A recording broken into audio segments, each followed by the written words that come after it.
Howdy! This is the Little Nightmares Iceberg in time for spooky season. This iceberg will contain spoilers for all of the games, and the series is notable for its particularly dark and disturbing themes and imagery that may be triggering to some viewers. All that said, this iceberg is brought to you by Clean Casual.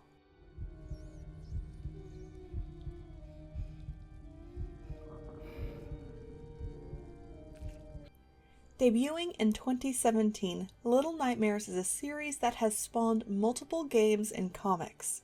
Its bitter and bleak world has spawned countless theories, many left to run rampant due to the coy interviews with the creators. This iceberg was created by Jungle10000 on Reddit. Some sections have been combined for continuity, and some additional points have been added. Level 1. The Sky. 1.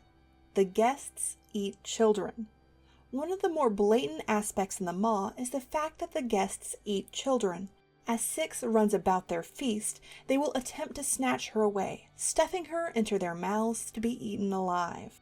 The body-shaped wraps that the children are put in, sent up on hooks to the chef's kitchen, are also shown to contain children. In The Secrets of the Maw, we see the runaway kid break out of his and fall below. At what point did these guests turn to active cannibalism? Prior to reaching for Six, it could be suggested that they didn't know the hacked and prepared meat was human. Were they, like Six, similarly driven to such lengths through similar hunger pains to where they actively sought more humanoid and, eventually, live meat? And Six must know that other children are contained in these bundles, and yet in order to distract a chef, she runs one of these packages through a meat grinder. One can only hope that the child inside was already dead. 2. Shoe Monster, Dump Monster. Similar shoe or dump monsters appear in both Very Little Nightmares and the first Little Nightmares. What is it, and how can it be in two separate places? The only indicator of either of their existences is the objects that are thrown up into the air and the dust that will kick up. They will only start moving once they detect a disturbance in their piles. Unlike the shoe monster, the dump monster will only catch up to the girl in the yellow coat, for reference this is not actually Six, if she stops moving, while the shoe monster can easily overtake Six. Both monsters pull the children underneath, most likely to devour them. However, why do they never surface? Many monsters and shadow creatures seem to fear the light, or, like the prosthetic monsters in the Hospital of Little Nightmares 2, freeze in the light. Could these monsters be especially sensitive to light sources, resulting in their tunneling underneath debris, only pulling prospective food underneath when they are already partially submerged alongside it? 3. Post-credit cutscenes. In Little Nightmares 2's post-credit cutscene, Six can be seen emerging from the other side of the TV in an area of the maw. Dark Six is seen standing before her as the two consider one another before Dark Six disappears.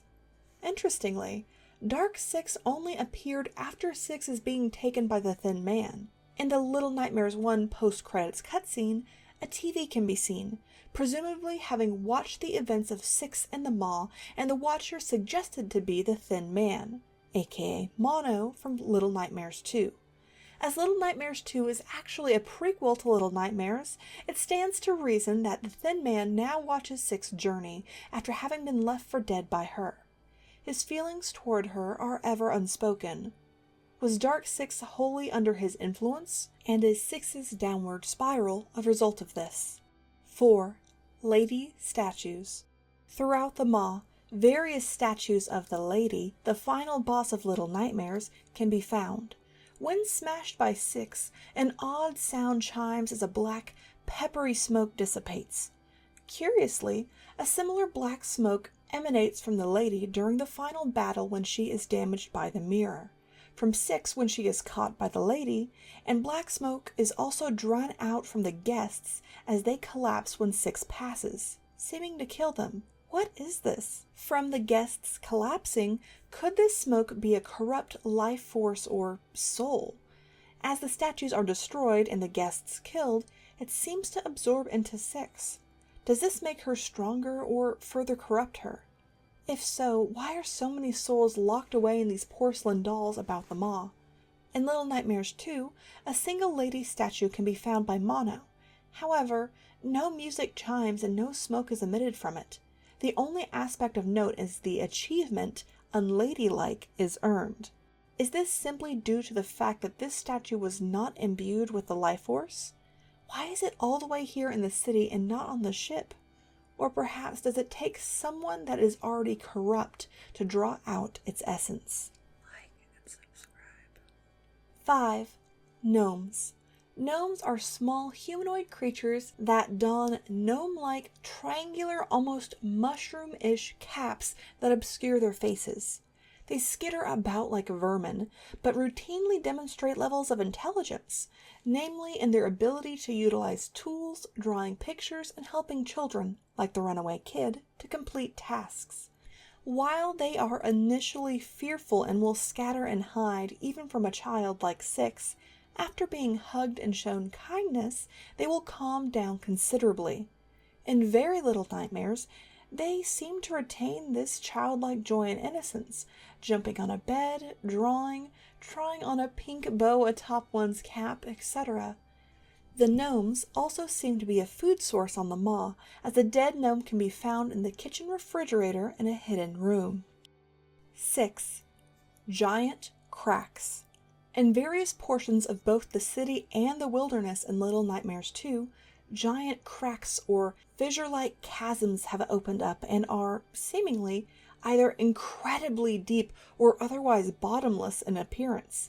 Did some natural disaster occur, such as a cataclysmic shift of the Earth's tectonic plates, with massive earthquakes that split the entire landscape, erupting across the world? 7. Little Nightmares 2 is a prequel, secret ending. Despite the name, Little Nightmares 2 is a prequel to the first Little Nightmares. Not only does 6 find and don her signature yellow rain jacket in Little Nightmares 2, the secret ending end credit scene shows 6 emerging from the television in an area clearly depicting a part of the maw, both in the sounding creaks and rocking of the ship, as well as some of the furniture and architecture. Finally, 6's stomach gurgles from hunger as Dark 6 appears, a being who came into existence when the Thin Man initially kidnapped 6. 8. Very Little Nightmares, Potential Order of Games. Very Little Nightmares itself is seemingly a prequel to Little Nightmares 2, making the order of the games Very Little Nightmares, Little Nightmares 2, and then the original Little Nightmares. In Very Little Nightmares, we follow the girl in the yellow raincoat as she tries to escape the nest, seeing 6 throughout her journey, even helping her when she can.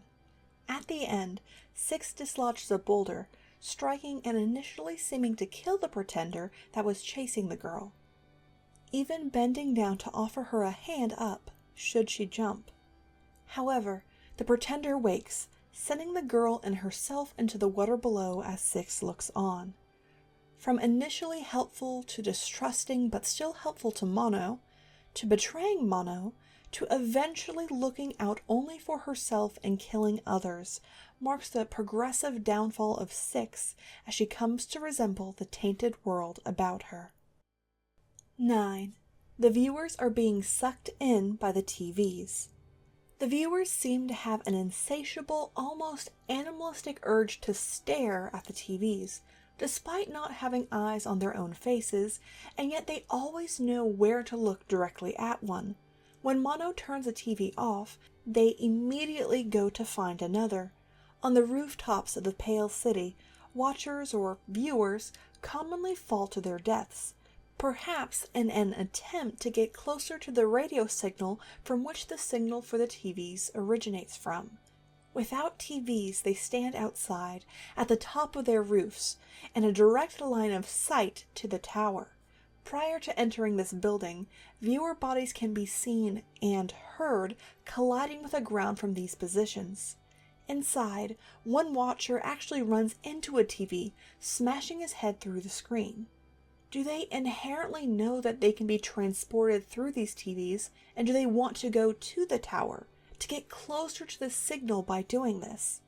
In the beginning of Little Nightmares 2, we see Mono beside a static-filled TV in the middle of the wilderness, and he is similarly able to teleport through TVs throughout the world. He seems to somehow control this and use it to his advantage, feeling the initial pull when he first enters rooms with Six with working TVs. However, the Thin Man literally emerges from one, trying to suck Six inside. He seems to sense Mono's presence when he first does it, but only seems to resume once more the closer Mono gets to the tower and to Six. Why didn't he appear and snatch Mono up one of the countless times he used the TVs to teleport around the world? Perhaps he was still in the process of distorting Six, or Mono was not yet a threat because he had not made it to the point of no return, or to a place that put him within a reasonable distance to the tower. Thus, the Thin Man left him alone prior to that point. In the static-filled screens, what could the viewers possibly be looking at, be searching for, or is there some hidden message that remains unsaid and unseen? 10. The chefs wear masks. Most notable in concept art, and when a chef scratches his face, the skin seems to come up as he does, suggesting that the twin chefs are, in fact, wearing masks. Could this be from an actual set of twins or donators from the hospital from Little Nightmares 2? When going through the hospital, a room full of face masks of skinned heads can be seen, as almost all patients' heads have been removed. Several are rather fat or gelatinous, like the chefs. Additionally, when looking at the janitor, what first appears to be a bandage about his eyes is, instead, flaps of skin that have split over his skull and rolled down about his eyes and head, obscuring his vision. Is this a natural occurrence or, perhaps, an ill-fitted or damaged mask? Perhaps just being by the radio tower or this world distorts one's appearance, and thus they buy new faces or masks from the doctor in order to rectify their visages. Or perhaps the faces were taken from some of the expired guests of the past. Level 2. The Tip. 11. The Time Loop. As evidenced in the end of Little Nightmares 2, upon being abandoned by Six, Mono turns into the Thin Man, which already had to have occurred at least once, given that the Thin Man already exists in that world. As such, the Thin Man once again waits for Mono and Six to reappear at that point in time to repeat the process. It has been theorized that the reason the Thin Man takes and changes Six is all in an attempt to prevent the cycle from continuing and Mono turning into the new Thin Man. 12. Gnomes are children. Gnomes are not merely distorted humanoid creatures, but they were originally children like Mono and Six. While various occurrences suggest this link, such as their habits and interactions throughout the world, in Very Little Nightmares, a group of gnomes can be found staring at the portraits of children, one for each of them, just around the room in which a great many children's portraits can be found, presumably the ones before they were killed or transformed in the nest. However, the runaway kid from the Secrets of the Maw DLC is turned into a gnome by the lady at the end of the game, stumbling away in his new form until he stands before the same sausage that he would go on to offer a hungry Six moments later. After being transformed, does this mean that Six is a cannibal for eating a former child, or is their biology different enough now? Though eating a sentient creature alive and by choice when other food is readily available does nothing to alleviate the horror of the act committed. 13. Bloody Nose Girl Easter Egg. In the comics, the Bloody Nose Girl is in the hospital, being given spoons under the door by an unseen entity that she uses to dig a tunnel out of the room with, periodically marking the passage of time on the walls. However, when she finally escapes, the doctor is seen looming behind her. Cut to Mono running through the hospital, and a shadow is seen behind a curtain. Unlike the mannequins, the being moves in the light, seeming to have a definable head, and has a heartbeat as demonstrated by the monitor. Could this be her? Of course, her size has increased dramatically, but, like Mono demonstrated, she could have merely grown to this point, with the doctor cutting off her legs so that she couldn't escape while performing experiments upon her. While Mono's actions may seem cruel, shutting off the power and making the figure flatline, perhaps this was an act of mercy, to let the tortured person die. If this theory is true, what of the glitching remains found in the hospital that seems to be the girl's? The glitch sits on the cusp of the tunnel hole, looking into it, as spoons and broken spoons lay about the area and the tally marks line the walls, directly correlating with the comic. Simply put, the glitching remains are the fundamental change or corruption of what a child once was, leaving behind the glitch or echo of their personhood behind, albeit distorted. In other words, that glitch is a fraction of the girl that was taken that day, having been betrayed herself and giving up to her fate that was to come. Or perhaps, after being taken by a monster, it causes this similar distortion as she was taken by the doctor, and Six was taken by the thin man. Additionally, what if the figure is brain dead?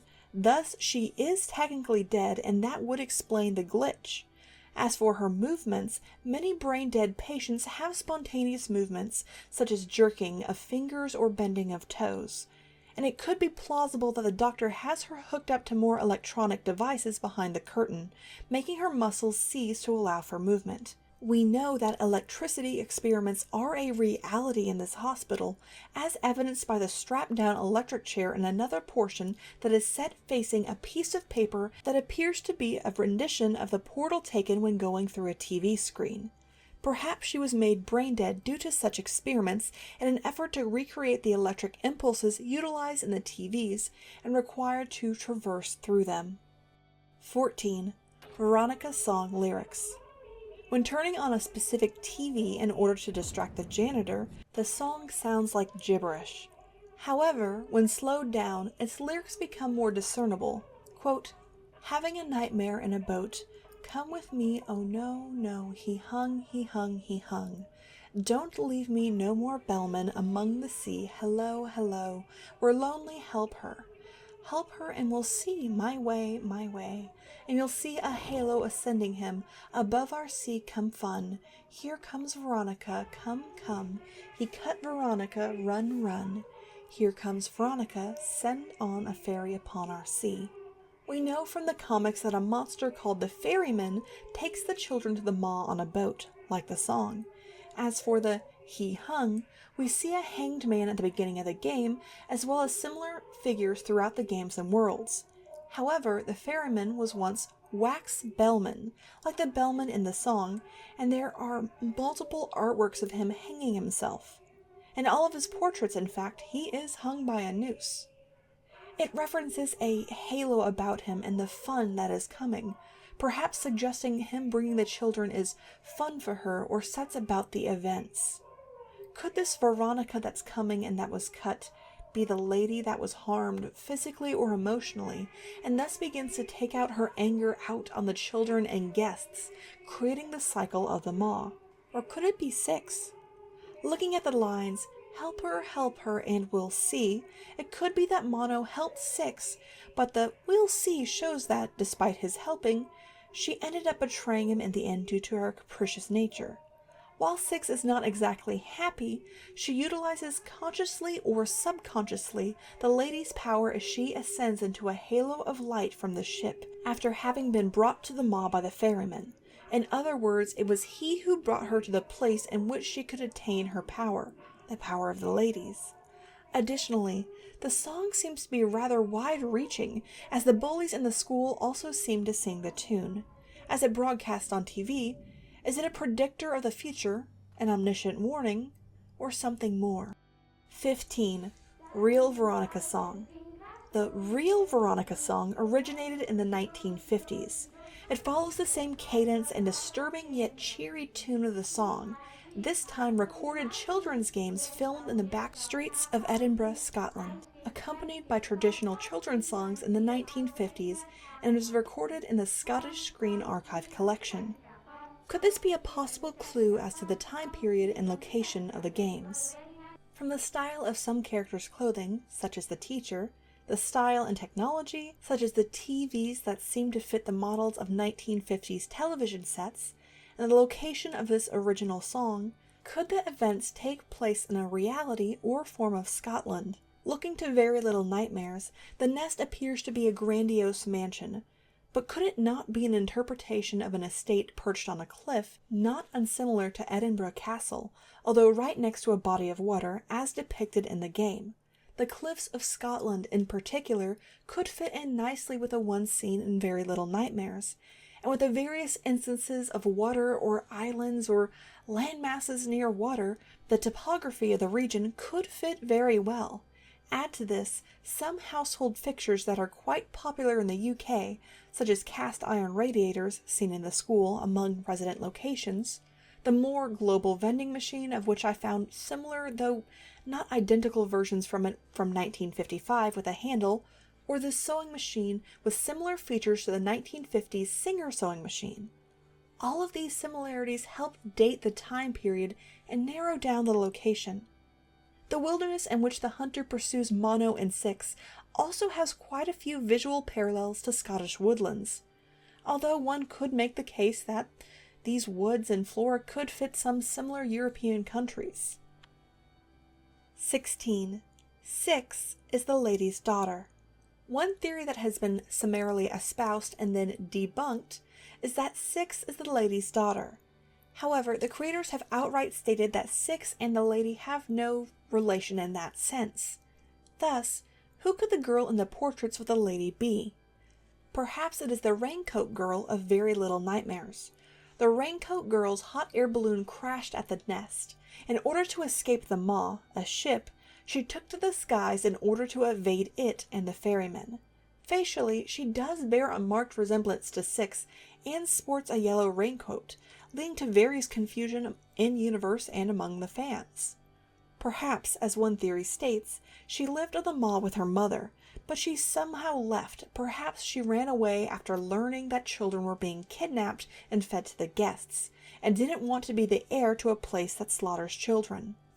Or the lady planned on sacrificing her own daughter because she envied her beauty or to prolong her own lifespan.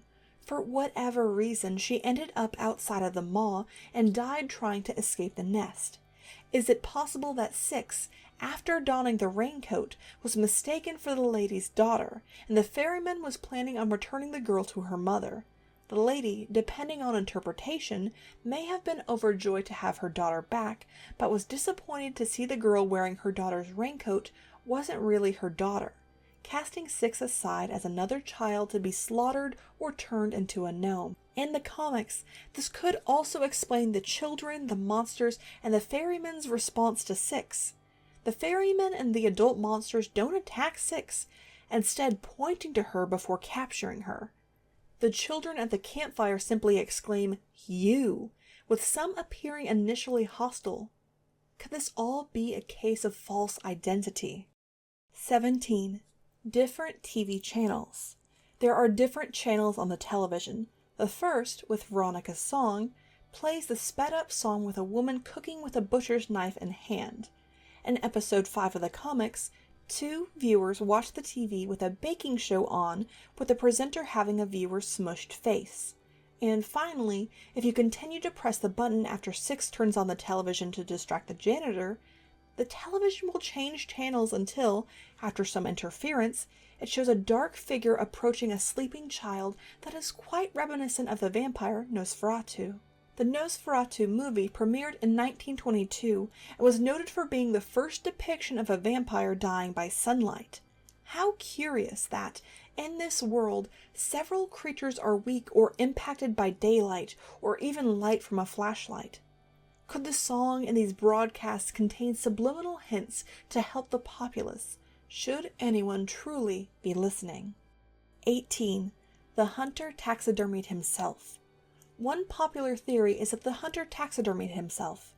Throughout his house, taxidermied people and stuffing can be found, similar to the stuffing coming from his own shoulder. As we see later in the game, severed hands and headless prosthetic bodies in the hospital are capable of moving on their own. So why not a stuffed man? If so, how does he move? Perhaps some entity or his soul has inhabited the inanimate object in construction, allowing him to possess the semi-immortal form as long as his parts stay together. Perhaps, although violent, he longs to create beings like himself, recreating the macabre family dinner table so he is not alone, hoping to create a similarly sentient stuffed being. 19. Dr. No. Dr. No appears as a portrait behind the maw as a picture in the ladies' quarters. Believed to be a cut character from the game, with the release of Little Nightmares 2, it is believed that he may be a younger or less distorted version of the Doctor. In fact, the portrait gallery aboard the maw, portraits of the Doctor and the teacher, for example, can be found. Why would the lady have such portraits in such a specific room? Simply put, she knows them. Her mask is not unsimilar to a prosthetic one, and it was, potentially through him, that she acquired it. Additionally, all of them seem to be particularly powerful in this world. Could they all be part of some supposed leadership? 20. How the taxidermy family died. Similarly to the hunter's attempts to kill Mono and Six, it is likely that the hunter shot them as well. We can learn a few things from their taxidermied bodies. The man on the left appears to be missing his lower jaw, and his head is supported by what looks to be a thin rod leaning from his body, suggesting that he was shot in the jaw and/or the neck, perhaps multiple times.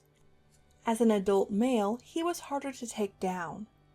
The lady on the right appears to have a giant scar stuffed with stuffing sewn down the middle of her face, suggesting that she was shot point blank in the face. And the boy has a large hole with stuffing gaping out of his eye socket, suggesting that he was shot in that eye. Were these the original owners of this home, found by the hunter and then killed and then transformed into what we see them today? Or were they perhaps his actual family, and he killed them in order to preserve them forever? 21. Dark Six and Hunger Scenes. When Six is overtaken by her hunger and succumbs to it, eating a chunk of meat or a live victim, Dark Six can be seen in the periphery as the music swells and the lights flicker. In the ending cutscene of Little Nightmares 2, after Dark Six confronts her and disappears, Six's stomach gurgles. Could Dark Six be the push behind her hunger, corrupting her or otherwise driving her through her own dark inner thoughts to indulge, to kill, as a product of having been damaged by her experiences? And why does the lighting fluctuate? By giving in to her tendencies, does this somehow impact her powers, making her a force in this world as she gives in to it? 22. The TV show. In most instances, the TV that the viewers flock to is static-filled or otherwise displays an odd standby signal. The viewers still watch with reverence and desperate zeal. Is some sound or code being transmitted? Or can their eyeless faces see something in the static or the very radio waves that we cannot? As for the cooking shows, do they show viewers how to cook and prepare meats, particularly of the child or cannibalistic variety? After all, the viewers will attack children with gusto, such as the ones that attack the child, Ghost, after their cooking show ends. As for the Nosferatu show, does it demonstrate how to kidnap children in the dead of night, tying into the cooking show from there? Level 3. Under the Surface. 23. The comic children are remains now. The comic children, among others remains, can mostly be found throughout the world. For example, the nose-bleeding girl in the hospital, the fat kid outside of the school, and so on and so forth. All of them have summarily succumbed to the world that they found themselves in, as does Mono. How long have they been here? And could they have been saved if we were just a little bit quicker? 24. Little Dreams. Little Dreams is an unofficial, fan-made spin-off of Little Nightmares that is set after the events of the first game. A girl in a yellow raincoat, presumably Six, has shipwrecked into the Kingdom, an abandoned town infested with plants. You must help her survive the dangerous perils of this twisted but beautiful landscape with chomping plants, wasps, and a fire spirit in the shape of a kitsune. Does the name imply a switch? Perhaps Instead of little nightmares, little dreams becomes a more positive outlook after 6 has ascended into the light, a different realm with new challenges, just as dangerous as the ones that she has left, that she must now face. 25. The guests eat the previous guests. The guests gorge themselves until they pass out, die of gluttony, heart attack, etc. Or as 6 shows after gaining the lady's powers, she kills them by absorbing their souls, allowing the chefs to cut up their fat, rich meat bodies in order to lure the next set of guests to the ship with the promise of meat, which is self-sustaining at this point. While fish is present, the majority of the meat on the tables is too large to be children. Additionally, throughout the game, shoes can be seen strewn throughout the ship, presumably for the many dead guests, as they seem to be wearing these forms of shoes. The culmination of these being where the shoe monster resides. As for the children, we do see many uses of the meat grinder being used to make sausage, which is most likely what the children are turned into. In one instance in the kitchen with a chef, what appears to be a guest's head is being chopped up. When 6 walks on the pipe after seeing the guests in Chapter 4, the song entitled March of the Guests begins playing. You can hear what appears to be chanting at the beginning, but the sound is almost impossible to decode, but many people have reported it as saying things like, "More eating and joy, grind and chop me up," or something along those lines. Others hear "die or eat," or even still, "go and eat, the meat is raw." What does the lady gain from all of this if not their souls? We don't see any exchanges occur, but that could be a limitation of our placement in this world and just not seeing it. Still, there is clearly more than one type of feasting occurring on the maw. 26. The third chef. 2 chefs are seen throughout Little Nightmares, but a third chef was teased through some promotional artwork. Why the chef was dropped remains unknown. Some potential explanations could be that A. The spaces were designed to be too small to allow for 3 chefs, and it would have been difficult or cumbersome to code or for 6 to effectively evade all of them. B. The other chef was killed, cut up, and served just like all of the guests. The denizens of this world don't seem to react as one of their fellows is killed. Business as usual reigns. Perhaps the third chef became too greedy, eating from the food meant for the guests, was adversely injured, or was otherwise deemed inefficient to the lady's cause. Or perhaps the other chefs merely got hungry, and as they may not be allowed to eat directly from the guest's feast, they settled for the next best thing. 27. The barber. Depicted in the portrait in the lady's domicile in The Secrets of the Maw and through official artwork, an additional portrait can be seen in the first part of the school. The barber was a monster armed with a giant pair of scissors. Like the third chef, was he cut from the game due to mechanics or time restrictions, or was he killed and eaten by his fellows? Or does he perhaps still lurk about the world of Little Nightmares, waiting to snip more than hair from the hapless children that still survive? 28. Leg leeches.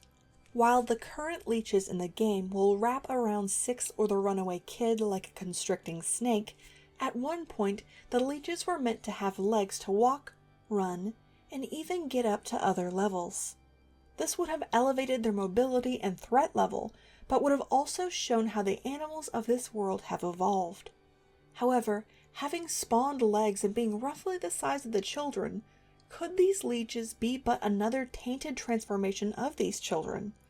The lady already creates gnomes, but what if others are turned into leeches, guarding the lower depths with their mindless, all-consuming purpose to kill and eat anything their size? It would deter runaway children, control the pest and gnome population, and could prove a decent spot of amusement for the cruel monsters of this world. 29. The Lunch Lady. The Lunch Lady's body could be found, dead, inside a meat freezer in the school. How did she die? Overindulgence until her body gave out? A cruel prank from the bullies? Or from the child whose glitched remains can be found a short distance away? shivering from the cold. How did the child kill her? Outside of the freezer, the door is blocked by a cart. It would certainly be too heavy for a child to open from the other side, but what about the lunch lady? Perhaps the child ran into the freezer to escape, explaining the overturned materials in the hallway leading up to the freezer, wherein a cart, dashed aside in the chase, hit the wall and rolled back to the door.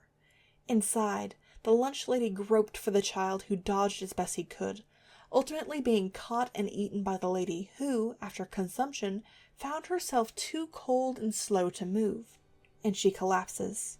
Or the child managed to hide himself well, allowing the lunch lady to fruitlessly root around for him. However, she eventually succumbed to the cold before exiting the freezer. The boy, unable to leave without her assistance with the door, froze to death as well, and long before she did. Even if the lady died before the boy, the door opens inward, so the boy, with the handle so far up, would be unable to pull it open. With effort, Mono only manages to push it open from the other side. Again, the child was left to freeze. 30. The lady is the fifth lady. One theory suggests that the lady is the fifth lady of the maw, making 6 the sixth child as she bites the lady's neck, killing her and gaining her powers. As we see that the world is in a loop, this is the 6th time this has happened. 6 has betrayed Mono, and the 6th time she has killed the lady, taking her place. 31. The craftsman, or butler, appears in a TV channel.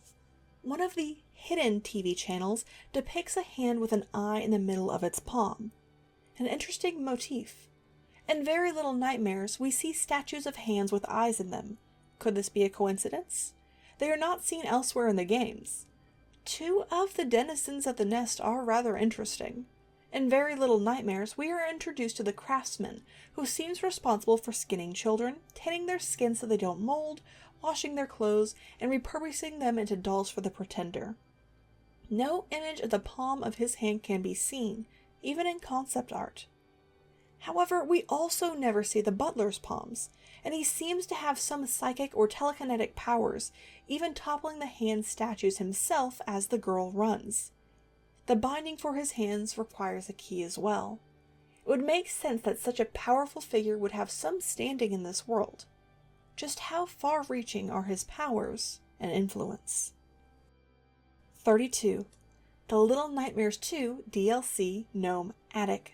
In this short puzzle DLC, a gnome can be found within the hunter's cabin.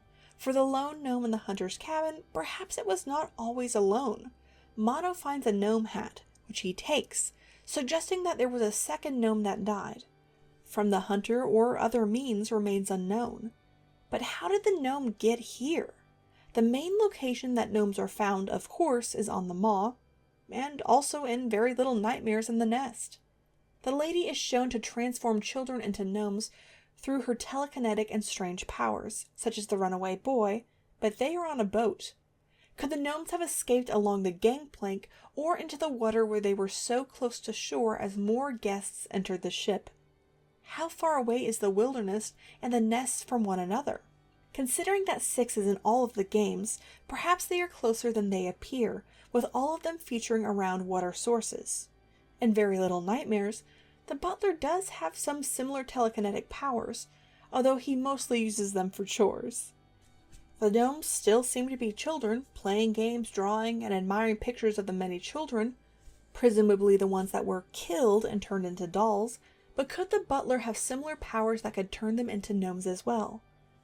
Perhaps the butler catches a few runaways or otherwise pulls the souls from the children in order to transform them, as the craftsman uses their bodies in order to make the dolls for the pretender. Level 4, Center of the Iceberg. 33. The hunter used to work in the hospital. One theory suggests that the hunter used to work in the hospital. The doctor seems to have progressively mastered turning people into inanimate objects, or, at least, transferring consciousnesses to inanimate objects, through the many prosthetic abominations seen throughout his level. The hunter perhaps collected patients for the doctor to test upon, and was either a subject himself or otherwise voluntarily asked to undergo the procedure, as he himself appears to be an inanimate, stuffed body. Or, having learned some of the doctor's techniques and utilizing his equipment, he did the procedure himself. Now he attempts to recreate the doctor's success in his own way, retaining more of the human form through stuffing his victims. 34. The Map of the World. What appears to be a map of the world with an eye drawn over it can be found in Little Nightmares 2. A few suppositions could be made from this. The first is that the control over what we know of the world is far more global, making every corner of this world the same hellscape that we know. The second is that the water and continents appear closer, distorted, and more mishmash, if you will, as they break apart. It is evident that some forms of natural disasters rock the world. Could the very landmasses themselves have drawn together in an effort to get closer to the point of origin and the Dark Tower? Or is this not our world at all? Is this some alternate world, some alternate form of history in which Pangea and the events leading up to its separation was wholly different? A parallel timeline, if you will. 35. The Hanging Man is the Pretender's father. The Hanging Man of the first game is actually the Pretender's father. In a seeming family portrait of the Pretender and her parents, just to the left, a man with the same shoes and pants can be seen hanging over a small wooden chair. This correlates with a man found hanging by 6, same shoes and pants over a small wooden chair aboard the Maw. Is this how the gnomes came to be at the nest? Their father brought them for his daughter, or they otherwise escaped to land at the docking area. Perhaps the father, unable to come to terms with the children that were murdered, all for the entertainment of his now monstrous daughter, kills himself.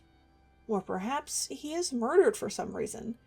As this game comes before Little Nightmares, how long has he been like that aboard the Maw, and how do they know about it, much less have a painting or portrait of it? Portraits of grotesque characters can be seen all around the world. Do the monsters have portraits done or otherwise have pictures made? I'd posit that the pictures or frames are impacted by the very world they exist in, almost living themselves or showing the reality of the world. The normal-looking children in the nest's portraits are normal because that is how they died, and their husks are immortalized, forever frozen in time. Their father's portrait similarly updated, reflecting his current visage, that of a hanged man, as that is where his story currently stands. As people morph into grotesque monsters, so too do their portraits. 36. The Principal. Another seemingly cut character from the game, he had 3 black tendrils or odd smoke trails coming from his eye sockets and head. Perhaps this is what happened to some bullies. When they go too far and misbehave, they are sent to the principal, who made tendrils grow from their own heads, ridding the bullies of their wickedness, and thereby damaging their porcelain heads. 37. The Wilderness is an Island. Six and Mono escape the land, riding along a broken door across the water until they get to the mainland or Pale City. Water seems to be a common theme present in all of the games. This could also explain why, other than the trapped bodies and stuffed corpses, no other monsters are seen actively roaming the area due to its relative isolation. 38. The Janitor comes from the hospital. Another theory that links a character to the hospital is that of the janitor. Some believe that it is not his skull we see revealed by the sloughing skin of his face, but a prosthetic one. In particular, some have pointed out the janitor's tiny legs to the tiny or otherwise non-existent legs of the figure behind the curtain in the hospital. One theory posits that the janitor is the figure in the hospital in the process of being turned into the janitor that we know. The noises the patient makes sound very similar to the grunts of the janitor. He has a similar body stature, short legs, kind of skinny, the head shape is fairly similar, and something already does seem to be hanging off of the head. Perhaps his eye bandage is made of skin. The doctor is seen moving from one patient or prosthetic body to another, perhaps looking for the right body parts, such as the long arms, in order to fit the requirements set forth by the lady for her new worker. As Little Nightmares 2 takes place before the first Little Nightmares, It could stand to reason that, if the doctor is not killed or managed to escape, an achievement is unlocked for sparing him after all. The janitor is delivered to the maw as part of a transaction. The lady already has a portrait of the doctor. Perhaps she keeps pictures of her business associates. 39. Six doesn't want to grow up.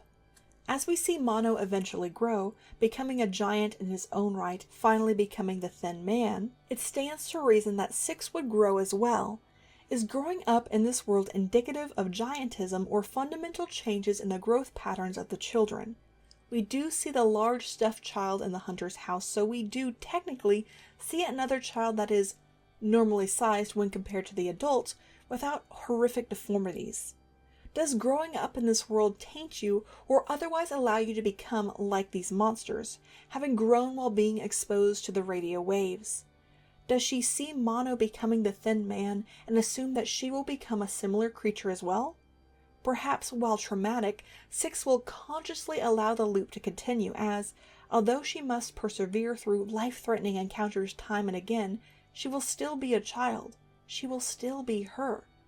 Additionally, maybe she is specifically trying to replay the loop until she finds a way to not be taken by the Thin Man, thus spawning Dark Six that begins to taint her more and more, most likely leading to her becoming a monster herself, even before she ages. 40. The North Wind is death. The North Wind is mentioned and seen in the Little Nightmares comics. The North Wind demonstrates various powers, and although its true form is never seen, we see that it has the ability to control certain aspects of wind. This allows it to manifest a red mist around itself, and to blow harsh winds which supposedly destroyed the many towns of its victims. The wind is so strong that whatever touches it perishes. This is demonstrated by the many burns turned to skeletons that flew through the wind. It was also seen to have the ability to control lightning. When presenting the boy his sister's corpse, a lightning bolt was seen behind her. Additionally, it has the ability to fly quite high in the sky, as seen many times throughout its chase with the two young children. However, it seems to fear or otherwise will not attack the ferrymen. Is this because the monsters have beaten death? Children of a specific village had to wear a charm in order to protect themselves from this entity. One winter, the charms proved powerless, and so the North Wind destroyed their village and presumably killed everyone but a young child and his sister. In the comic, the North Wind was hunting down both of the children, causing destruction to everything that stood in their way of capturing them. It began taunting the refugee boy by mocking his courage, trying to manipulate him into coming outside. All the while it surrounded the barn, killing birds that flew into its path. It refused to let the boy go, and hinted that it had a deal with an adversary who was a bit of a cheat. Eventually, it convinced the boy to take a peek outside. Once the boy looked, having been beguiled into opening the barn to check at the manipulation of the wind, it showed the skeleton of his sister, proving that she was already dead for a long time. And the ferryman was the one next to the refugee boy all this time, impersonating his sister. In the end, the ferryman rescues the boy, taking him to the mall and leaving the North Wind in a rage. It's unknown why the charms no longer protected the people and the children on one specific winter, but it's speculated that the North Wind had targeted the refugee boy and tricked him into doing something which would leave the charms powerless to stop them. The North Wind is known for making deals, and we see one such occurrence of this with his deal with the ferryman, which it can be assumed as to who was to acquire the boy first. Did the people of the village make a similar deal with the North Wind, somehow outsmarting him and ensuring their safety as a part of this deal by wearing the charms?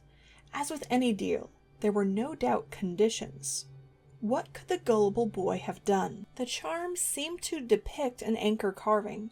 As boats and water are very common in the region, perhaps they were a part of a seafaring port village hidden away. Did the boy expose them, or else verbally utter some truth about the totems, verbally breaking the power of them, or, at least, the power afforded to them by the deal with the North Wind? What's more is some of the dialogue from the North Wind and the comic's narration. The North Wind cannot be outrun. the boy feared nothing of death, among many others. A common phrase is one never being able to outrun death, or that the boy literally did not fear death knocking at his door, albeit he knew the north wind also brought death to those he encountered. 41. The Pretender's dolls are made of children. As previously discussed, throughout Very Little Nightmares, we see the caged children first being dragged by the craftsman past a room with skins being tanned for preservation. The canvases are incredibly small, the size of a child, or at least the size of a child's skin cut and stretched out. In the preceding rooms, small mannequins and trappings can be found, all the size of children, with wigs and such that fit. The child in the green hat and red scarf that the girl frees runs away, but we later see her seated at the table, stuffed, like the other children at the table and those that sit around the Pretender. The Pretender drags the stuffed child, ultimately destroying it. Why are all of these dolls set up and poised around the house for the Pretender, eating with her, watching movies, etc.? Simply put, because she would kill any normal living child. If 6 is not helped to save the girl, the Pretender catches and pushes the girl, only to see her completely disappear, leaving only her clothes behind. The Pretender cannot have any other playmates, as her deadly touch would make them cease to exist. Thus, the craftsman and butler create lifelike dolls to give their spoiled little miss the company she craves. And that concludes part 1 of the Little Nightmares Iceberg. There's a lot more to dive into in part 2, where we finish levels 5 through 8. Share some of your theories down below, and I'll see you next time. Thanks!